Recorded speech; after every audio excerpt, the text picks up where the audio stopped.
ខ្ញុំមានផ្ទៃពោះហើយខ្ញុំមានបញ្ហានៃការបង្ករោគផ្សិត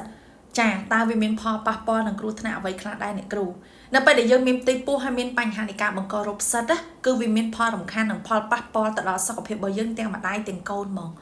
នៅពេលដែលយើងមានការបង្ករោគផ្សិតបងប្អូនដឹងហើយមេរោគផ្សិតគឺវាក្តៅវាលពាស់វាកាហាយវាស្ងួតវាឈឺវាក៏រោគខ្លាំងធ្វើឲ្យបងប្អូនមានបញ្ហានៃការរលាអញ្ចឹងនៅពេលដែលយើងរលាកទ្វារមាសវាប្រកាសជាក្រហមប្រកាសជាហើមប្រកាសជាឈឺជួនកាលមានការដេករលាត់មានការឈាមទៀតហើយមានការធ្លាក់សមកទៀតអញ្ចឹងវាអាចមានការរលាកទៅលើទ្វារមាសអាចមានការហូរឈាមទៅក្នុងអំឡុងពេលដែលយើងសម្រាលឬវាអាចគំរាមរលត់ចាគំរាមរលត់ដោយសារពពុះមេរោគផ្សិតហ្នឹងគឺវាធ្វើឲ្យយើងក្តៅចាធ្វើឲ្យយើងក្តៅធ្វើឲ្យយើងមានការបង្ករោគយូរកូនរបស់យើងគឺសុខភាពខ្សោយអាចប្រឈមមុខឬក៏អាចមានការប៉ះទង្គិចឬក៏មានការប៉ះពាល់ធ្វើឲ្យកូនរបស់យើងគំរាមរលត់រលាកទ្វារមាសរលាកមាត់ស្បូនពិបាកទ្រាំធ្លាក់ឈាមច្រើននៅក្នុងអំឡុងពេលសម្រាលចាអាចមានគ្រោះថ្នាក់នៅពេលដែលសម្រាលត្រូវបញ្ចូលឈាមបញ្ចូលអីច្រើន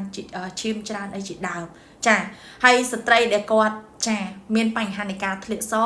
គឺត្រូវតែទៅពិនិត្យនិងទៅផ្ញើពោះចាទៅតាមការណាត់ជួបឲ្យបានត្រឹមត្រូវអត់អាចមានការធ្វើប្រហែលបានទេគឺវាប្រឈមមុខនឹងការរលត់កូនប្រឈមមុខនឹងការរលាកហើយក៏មានគ្រោះថ្នាក់នៅក្នុងអំឡុងពេលដែលយើងសម្រាលកូនដែរចាអរគុណ